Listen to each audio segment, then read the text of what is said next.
के बाद यथा समय माँ रुक्मणी के गर्भ से एक संतान का जन्म हुआ। उसका नाम था प्रद्युम्न। बैठिए ये बच्चा मुझे चावल दे रहा है, चुप रही, सीधा बैठे वृंदावन बिहारी लाल की जय। आज कटाई भेज देना भाई, देखा बैठा। तो यथा समय जो है, आइए कथा में जो चले। और इस कथा के साथ हमने पूर्व में कुछ कथा जो बताया है उसका भी जब पुनरावृत्ति होता रहेगा, है ना, ताकि हमारा कथा हम कहाँ पे छोड़े थे, कहाँ पर पहुंचे। तो यथा समय जो है माँ भगवती रुक्मणी की गर्भ से एक संतान का जन्म हुआ, एक पुत्र का जन्म हुआ, उसका नाम हुआ प्रद्युम्न। और उसी समय इस भूमंडल पर एक महादैत्य था, उसका नाम था संबरासुर। संबरासुर को यह आशीर्वाद था कि तुम्हारी मृत्यु किसी के द्वारा नहीं होगा, अपितु भगवान द्वारिकाधीश मां रुक्मणी के गर्भ से जो संतान जन्म लेगा वही तुम्हारा मृत्यु का कारक बनेगा। प्रद्युम्न के जन्म के 10वें दिन वह संबरासुर जो है प्रद्युम्न को हरण करके ले जाता है और लेकर के उसको समुद्र में फेंक दिया, बांध करके पत्थरों से। और उस समुद्र में एक विशालकाय मछली थी और वह मछली जो है संबरासुर को, समझता हूं, वह मछली जो है प्रद्युम्न को जो है अपने गर्भ में ग्रहण कर लेती है, अर्थात वह उनको सेवन कर लेती है।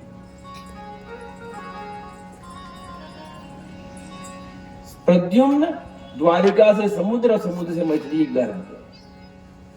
एक समय की बात है, एक मछुआरा आया मछली पकड़ने, और जब मछली जब पकड़ने जब आया तो उसी के जाल में वह मछली फंस जाती है। घर लाके देखा मछली बहुत बड़ा है, पेट फूला हुआ है। जब उसको काटा तो उससे एक बालक मिला जीवित। बड़ा आश्चर्यचकित हो गया कि मछली के गर्भ से एक मानव का जन्म, और उस बालक के बाद क्या करूं मैं इसको, बड़ा तेज था, उसके मुखमंडल में बड़ा तेज था, उस भगवान कृष्ण का संतान था, बहुत ही तेज था, क्या करूं इसको।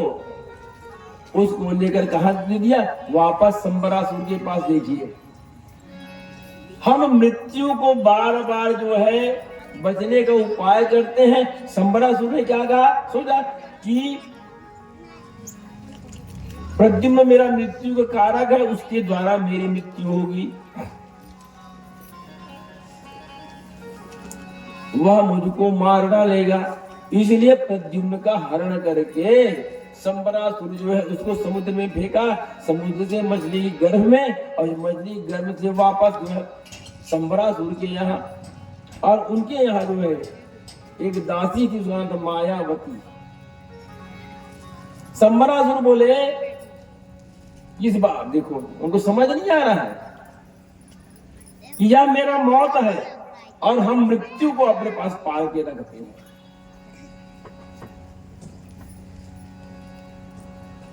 हम कई बार प्रयास करते हैं कि मृत्यु हमसे टल जाए, मृत्यु टलती नहीं। जहां पे परमात्मा ने लिखा है और जिस समय लिखा है, जिस घड़ी में लिखा है, जिस पल में लिखा है, होगा ही। संबरासुर मौत को मारने के लिए प्रद्युम्न को समुद्र में फेंका, समुद्र से मछली गर्भ में, और वापस उसके महल में। मायावती नाम की हो गई, उनकी दासी थी, उनको दे दिया कि मायावती इस बालक का पालन तुम करो। 16 वर्ष का हो गया और प्रद्युम्न जो है 16 वर्ष का युवा हो गया। मायावती जो है उसको काम भाव से देखने लगी, पति पत्नी के भाव से देखने लगी। प्रद्युम्न बोला, देवी तुम जो है मेरी माता के समान हो, बड़ी हो, और तुम्हारे मन में, तुम्हारे आग में कामना है। जथा माता च भगनी भातृ पत्नी तथा सुता, जो माता को, बहन की पत्नी को और अपनी कन्या को, इन चार वस्तु को जो है काम भाव से नहीं देखना चाहिए। यथा माता च भगनी मातृ पत्नी तथा सुता, तुम मेरी मां के समान हो और तुम मुझको काम भाव से देख रही हो। मायावती कहती है कि स्वामी आप मुझको नहीं पहचाने, आप मेरे पति ही हो, आप मेरे पति ही हो। तो बोले देवी कैसे भी तुम्हारा पति?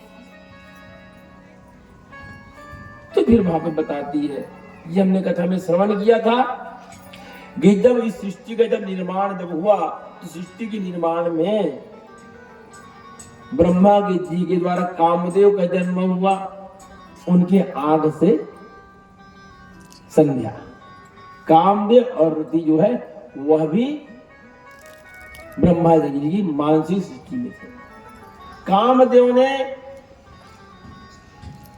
कामदेव को ब्रह्मा जी ने 5 बाण प्रदान किया। काम के 5 बाण हैं, हर्षण, रोचन, मोहन, शोषण और मारण। कोई धनुष बाण नहीं, कामना का बाण।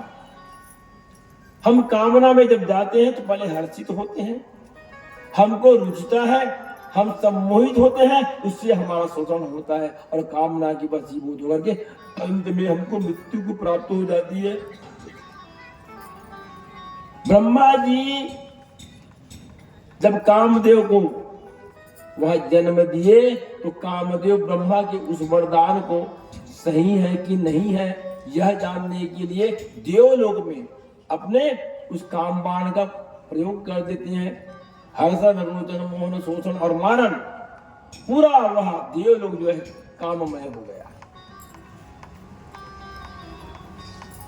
ब्रह्मा के आंख से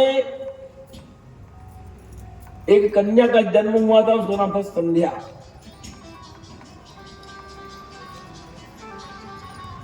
और संध्या को देख करके ब्रह्मा जी भी जो है कामदेव के वशीभूत हो गया, उसमें भी कामना की जागृति हो गई। और जब जब जीवन में हमारी आपकी कथा है, हमने चर्चा किया था कि लोक भाव में सामान्य मौलिक रूप से हमारा जन्म जिस प्रकार ब्रह्मा का जन्म हुआ है वैसी हमारा आपका जन्म हुआ है। हम कुछ कथाओं को कथा के संग पुनरावृत्ति कर रहे हैं देशमुख जी, ताकि मेमोरी में रहे आदमी कथा क्या सुने।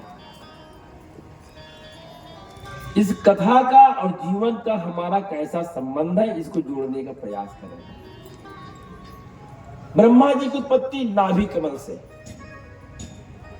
हमारा आपका जन्म हम माता की नाभि कमल में जुड़े रहते हैं। ब्रह्मा माने ब्रह्म से बाहर आना। देखिए ब्रह्मा जो है जब पूर्ण ब्रह्म से जब अलग हो जाता है उसमें भी कामना आ जाती है। और उनका जन्म कहां से हुआ? प्राकट्य का हुआ, भगवान नारायण की नाभि कमल से। हमारा भी जन्म जो हुआ है माता के नाभि कमल से हम जुड़े रहते हैं। ब्रह्मा का भी बाहर आना, हमारा भी बाहर आना। इसलिए जब बालक का जन्म होता है, किसी का जन्म जब होता है तो नाग फूल से उसका दर्शन ब्रह्म दर्शन माना गया है। ब्रह्मा जी कामुक हो गया और जब जब जीवन में यह शरीर अधर्म की ओर जाता है, पाप की ओर जाता है, कामना की ओर जाता है, विकार की ओर जाता है, तब तब धर्म जो है हमारी रक्षा करता है। हमारा रक्षा कौन करता है? धर्म ही रक्षा करता है। इसलिए धर्म को धारण करना चाहिए। धर्म भगवान शिव के पास जाकर बोले भगवान देखो ये ब्रह्मा जो है देवलोक में अपनी कन्या को देखकर उसमें कामना आ गया है, वासना आ गई है। ये कैसा ब्रह्म है? और उस समय भगवान शिव जो है ब्रह्मा जी को बहुत ही ताना देते हैं, बहुत ही खरी खटी सुनाते हैं कि ब्रह्म कैसे ब्रह्म हो तुम, तुमको लज्जा नहीं आती? अपने ही कन्या को देख करके तुम्हें कामना आ गई, कैसे ब्रह्म हो? तुमको शर्म नहीं आती? ब्रह्मा को वह शरीर छोड़ना पड़ा क्योंकि उसमें मानवीय गुण आ गया था, और फिर उत्पत्ति हुई मनु और शत्रुपा के, और उससे मैथुनी सृष्टि का निर्माण हुआ। और ब्रह्मा जी उस कामदेव को श्राप दे दिए कि जा कामदेव, मैं तुमको श्राप देता हूं कि जिस शिव ने तुम्हारे कारण मुझको बहुत ही अपमान किया है, उसी शिव के तीसरा नेत्र से तुम्हारी मृत्यु हो जाएगी। और यथा समय जो है भगवती का भी प्राकट्य होता है दक्ष के यहाँ, भगवती सती के रूप में, और सती का भी विवाह है भगवान भोले बाबा से होता है। और हमने कथा में सुना कि दक्ष यज्ञ किया, दक्ष ने सती का अपमान किया, और भगवान शिव जो है सती के शरीर त्यागने के बाद उस शरीर को लेकर ब्रह्मांड में घूमे। जहां जहां भगवती सती का अंग गिरा वह स्थान बन गया शक्ति पीठ। सती को भी अपना शरीर छोड़ना पड़ा। अब जब संसार में शिव और शक्ति एक हो जाते हैं, साकार ब्रह्म से शक्ति जो है निराकार ब्रह्म में समा जाती है, तब इस संसार में अहंकारी दुष्ट राक्षस पैदा होते हैं। तारकासुर का जन्म हुआ, एक राक्षस का जन्म हुआ, उसका नाम है तारक। और तारक को ब्रह्मा जी से वरदान मिला था कि तुम्हारी मृत्यु जो है भगवती सती के शरीर त्यागने के बाद तारकासुर का जन्म हुआ, और तारकासुर को ब्रह्मा से वरदान था कि तुम्हारी मृत्यु जो है भगवान शिव के औरस पुत्र से होगा, भगवान शिव के उस संतान से होगा, अर्थात कार्तिकेय महाराज से। भगवान शिव और सती जब एक हो गए, सती शरीर त्याग दी, भगवान जो समाधिस्थ हो गए, ध्यान में मग्न हो गए। और भगवान की एक बार जब समाधि जब लगती है भगवान शिव की, तो 60,000 वर्ष की। तारकासुर जो है पूरे संसार में ब्राह्मणों को, यज्ञों को, देवताओं को जो परेशान करने लगे, देवता लोग दुखित हो गए। इसका विस्तार से कथा शिव महापुराण में आया है, आपको समय बता दूं। शिव महापुराण का जो है इस सती खंड में आया है। तो उस समय सती जो है, मां भगवती जो है, निराकार ब्रह्म से साकार ब्रह्म से निराकार ब्रह्म में, माने शिव में सती समाहित होगी। शिव और शक्ति एक हो गए थे। अब शक्ति का प्रादुर्भाव कैसे हो, शक्ति कैसे आए, शक्ति किसके यहां जन्म ले सकती है? मां भगवती। और तब जो है देवता लोग इसको पूछ लीजिए। वृंदावन बिहारी लाल जय।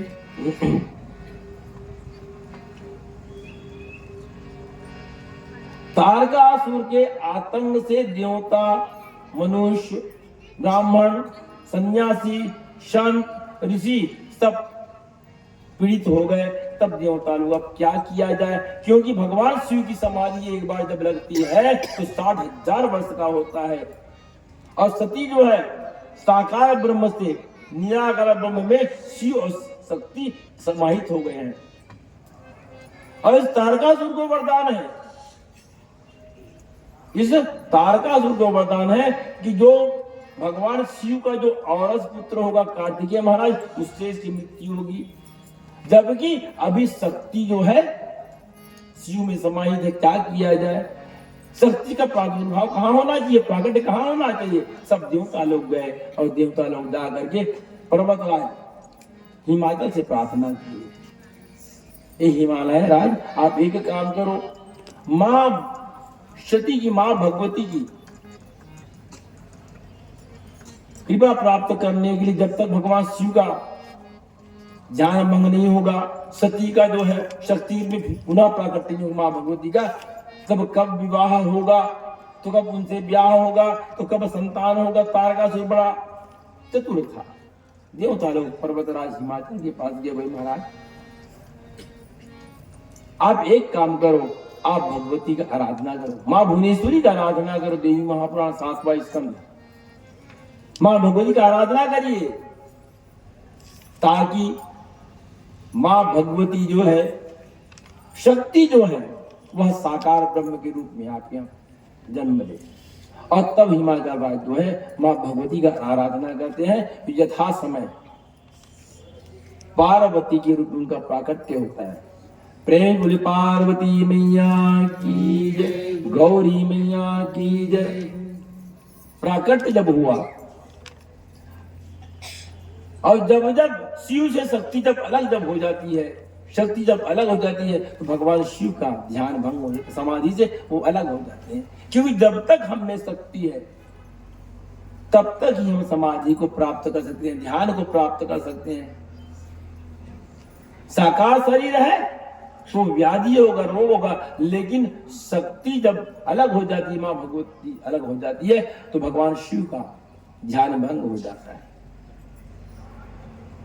भगवती का प्राकट्य जो है हिमाचल राज्य यहाँ होता है। और यह जो है जो जिस गीता का हम उपदेश श्रीमद् भगवत गीता के रूप में जानते हैं, तो सबसे पहले सतयुग में माँ भगवती जो है इसी गीता का उपदेश जो है हिमाचल राज्य को दी थी।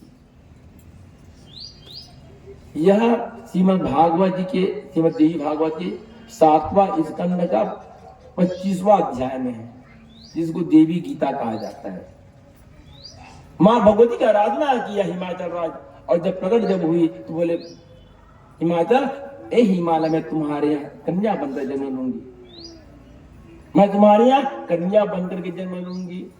हिमालय राज बोले माँ आप मेरे यहाँ जन्म लूंगी, मैं तो जड़ हूं, मैं पत्थर हूं, और आप मेरे यहाँ जब आओगी मैं अज्ञानी हूं, इस पत्थर को चैतन्य कर दो, इस जड़ को चैतन्य कर दो। तब माँ भगवती जो है उनको गीता का उपदेश 13 अध्याय में दी थी। अब फिर यथा समय पार्वती का प्राकट्य होता है, भगवान शिव की समाधि भंग हो गई। भगवती पार्वती 12 वर्ष की हो गई। जब भगवान को ज्ञात हुआ कि मेरी जो शक्ति है हिमाचल प्रदेश में हिमालय राज के यहाँ वह जो है प्रकट हो चुकी है, निराकार ब्रह्म से साकार शक्ति के रूप में उनका जन्म हो गया है। और भगवान शिव एक दिन क्या किए, भगवान शिव जो है अपने शिवलोक को छोड़ करके, कैलाश को छोड़ करके हिमाचल प्रदेश पहुंच गए और जाकर समाधि लगा दी वहां। हिमालय राज को पता लगा कि हमारे इस हिमाचल प्रदेश में भगवान शिव जो है पधारे हुए हैं, उनकी सेवा सत्कार करने लगे। एक समय की बात है कि अपने पिता हिमाचल के साथ मां भगवती पार्वती भी दर्शन करने जाती है कि चलो मैं देखूं भगवान शिव कैसे दिखते हैं। और उसी समय यह कामदेव जो है वहां पर जाकर के अपने काम बाण का जो है प्रयोग कर देते हैं। हिमाचल प्रदेश में भगवान शिव जो है समाधिस्थ है और हिमालय राज अपनी कन्या भगवती पार्वती को लेकर के वहां दर्शन करने के लिए जाते हैं। और जैसे ही कामदेव का वहां प्रभाव हुआ, बसंत ऋतु आ गई, जे सजीव जग अचर अचर नारी पुरुष असजानाम ते निज निज मर्याद तजी भय सकल बस काम। जितनी वहां पशु पक्षी जीव थे सभी में कामना आ गया और भगवान शिव को बोध हुआ कि भगवती पार्वती वहां पर दर्शन करने आई है, तो कुछ क्षण के लिए चलो तो देखो मेरी जो शक्ति है, मेरी जो शक्ति है वह कैसे दिखती है? पार्वती के रूप में एक पल के लिए आंख को खोले भगवान, और ये परमात्मा के शिव अपने आंख को खोलते हैं, एक क्षण के लिए उसमें कामनाएं आ गई। भगवान परम वैरागी, कामना से रहित, लेकिन कामदेव के प्रभाव से कुछ एक क्षण के लिए भगवान में कामना आ गया। भगवान बोले मेरे आंख में काम का प्रभाव, क्योंकि कामना का प्रवेश आंख से ही होता है। आंख ही हमारे जीवन का दर्शन है। हम आंख से जानते हैं कि इसके आंख में कामना है, कि प्रेम है, कि क्रोध है, कि आंसू है। हम आंख को देखकर समझ जाते हैं किसे तो आंखें किसे लाल लाल दिखती है, इधर नहीं रोवत है इसका कि क्रोधित है। आंख जो है हमारे जीवन का, हमारे शरीर का दर्पण है। एक क्षण के लिए भगवान शिव के मन में कामनाएं आ गई। सौरभ पल्लव मधुन विलोका, भयं कोप कंप्यं तैलोका। भगवान शिव कुपित हो गए, कौन है ये? कौन पुरुष है, कौन कामना है जो मेरे मन में कुछ क्षण के लिए समाहित हो गया? भगवान का तीसरा नेत्र खुला। सौरभ पल्लव मधुन विलोका, भयं कोप कंप्यं त्रैलोका।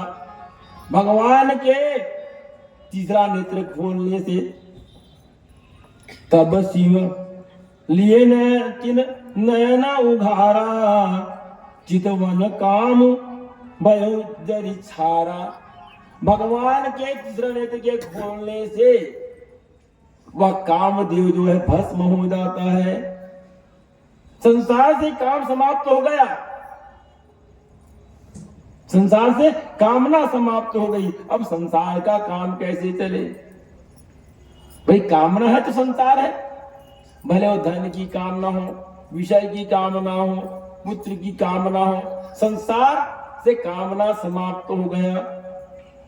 और जैसे ही कामना समाप्त हुआ, जितने कामी लोग थे, हाहाकार भयो जग भारी, डर पे सुर भय असुर सुखारी।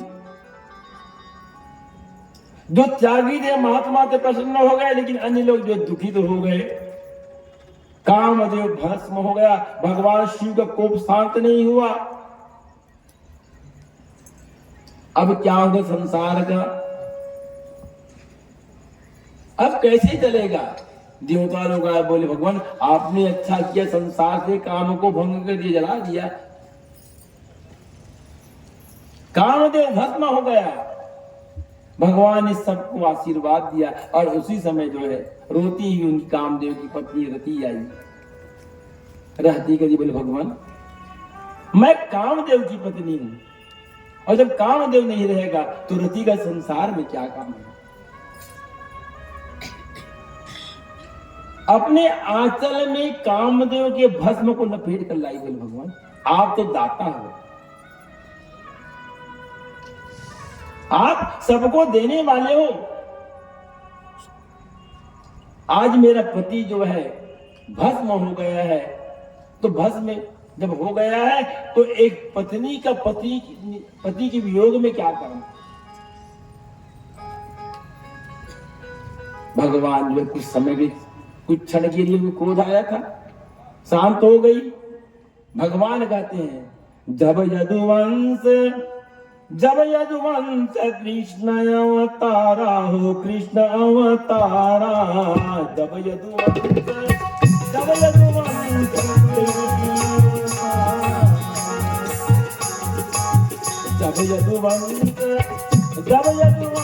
कृष्ण अवतारा हो, कृष्ण अवतारा।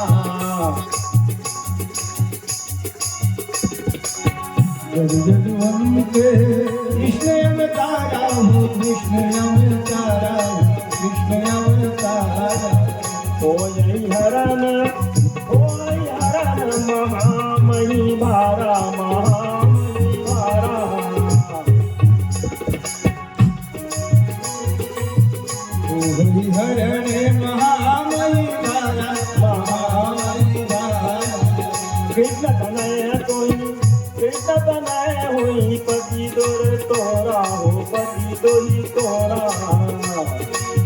कृष्ण तनय हो हरिपति तोरा, हो हरिपति तोरा। अन्यथा वचन अन्यथा होई न मोरा, होई न मोरा।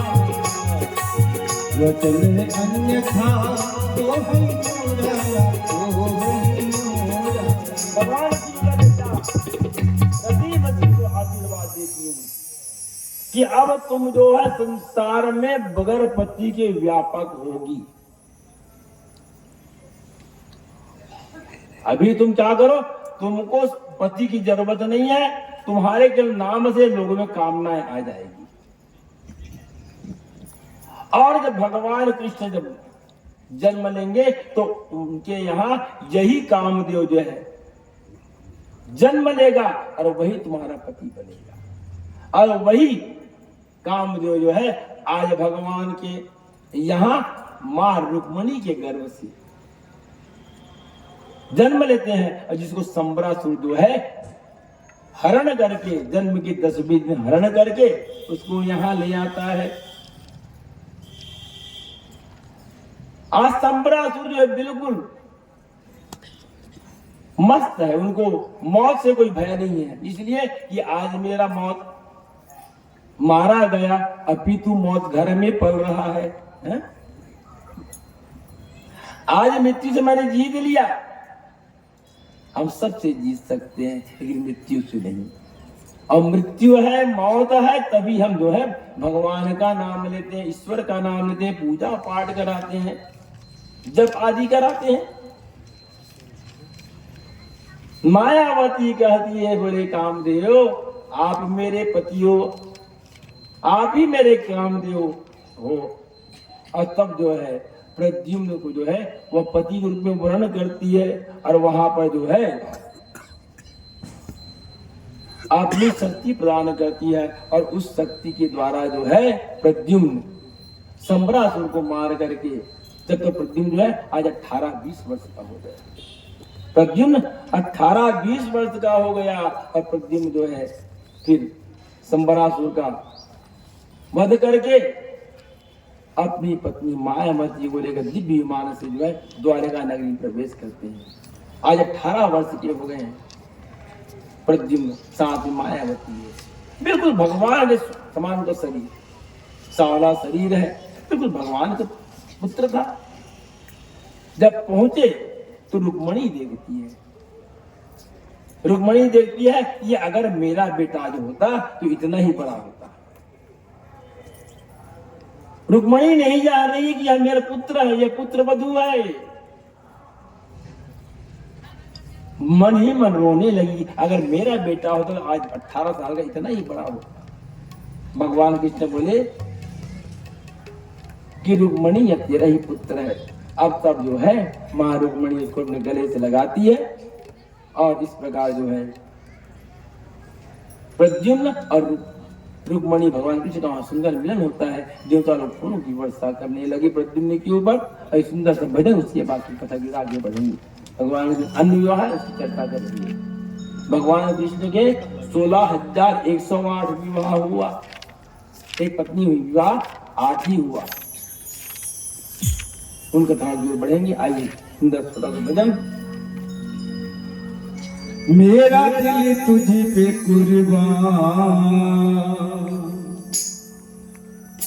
हो,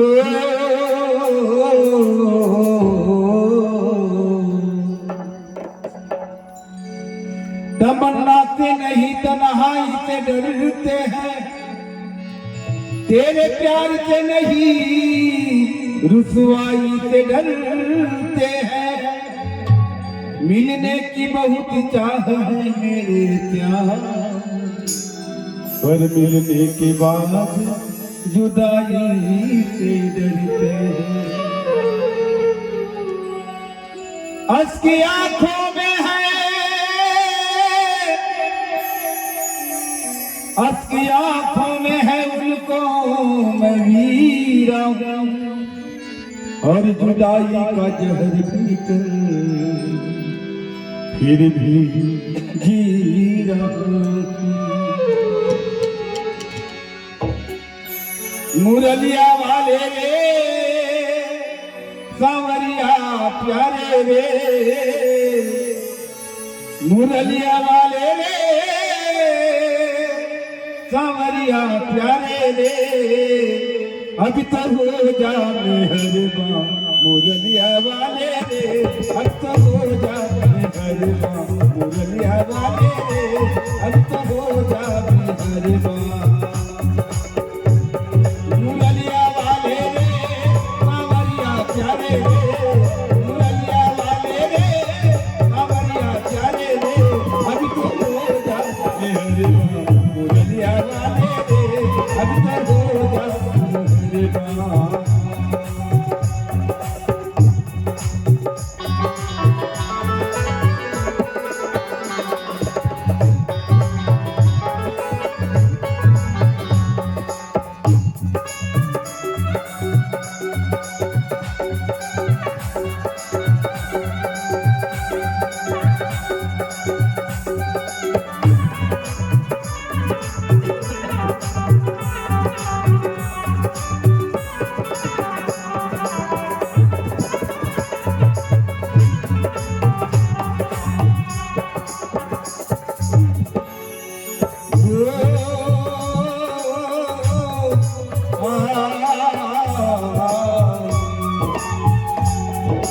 चांदनी रात में तारा जहां सोता है चांदनी रात में तारा जहां सोता है अरे मेरे प्यार तुम्हारी याद में एक बदनसीबी रोता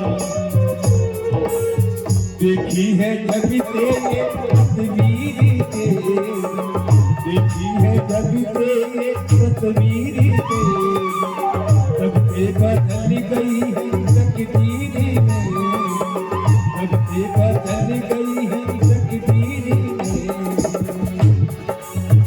देखी है जब से ये तस्वीर तेरी तब से बदल गई है तकदीर में देखी है जब तेरे तस्वीर तब से बदल गई है तकदीर मुरलिया वाले रे सांवरिया प्यारे रे मुरलिया वाले रे सांवरिया प्यारे रे मेरा दिल बाबे मुरलिया वाले रे मेरा दिल बाबे मुरलिया वाले रे मेरा दिल तुझी पे कुर्बान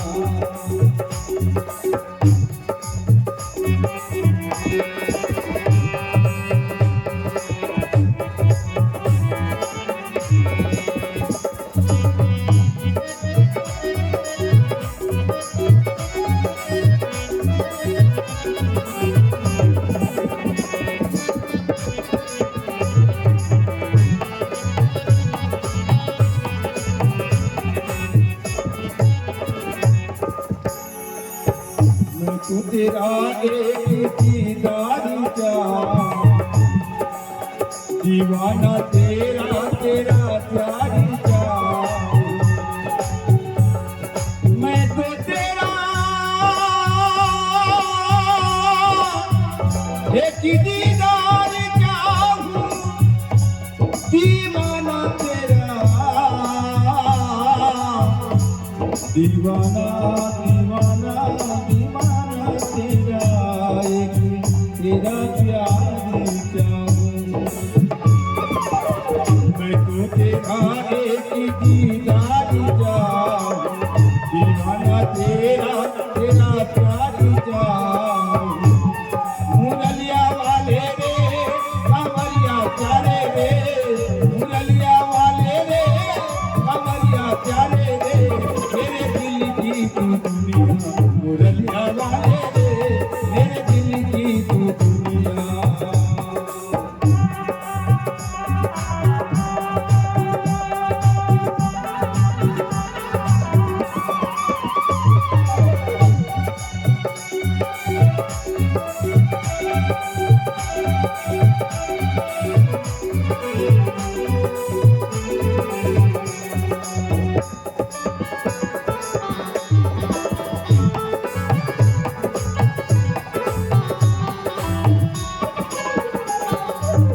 चाहे कुछ भी कहे ये जमाना, पागल हुआ एक तेरा दीवाना। चाहे कुछ भी कहे ये जमाना, चाहे कुछ भी कहे ये जमाना, पागल पागल पागल पागल पागल हुआ एक तेरा दीवाना। चाहे कुछ भी कहे ये जमाना, पागल हुआ एक तेरा दीवाना। मुरलिया वाले रे कमरिया प्यारे रे, मुरलिया वाले रे कमरिया प्यारे रे, अब तक तू ही मेरी जान, कमरिया प्यारे रे, अब तक तू ही मेरी जान। मुरलिया वाले रे कमरिया प्यारे रे, मुरलिया वाले रे कमरिया प्यारे रे, अब तो हो जावे हरवा। मुरलिया वाले रे अब तो हो जावे,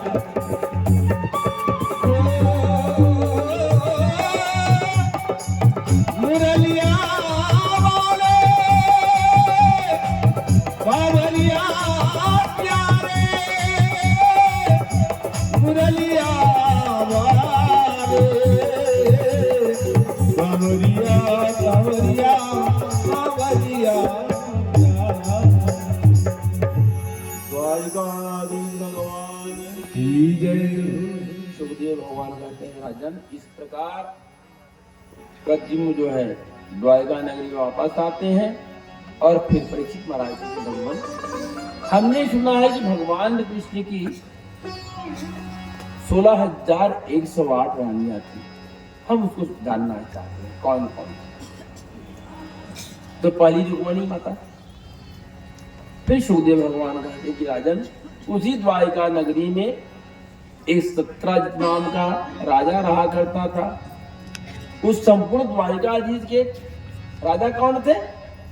भगवान कृष्ण। लेकिन वही एक राजा रहता था जिसका नाम सत्राजित। सत्राजित जो है सूर्य का उपासना किया करता था और सूर्य की कृपा से उनको एक मणि मिली जिसका नाम समयंतक मणि। एक बार सूर्य की कृपा से समयंतक जब मिली उनको तो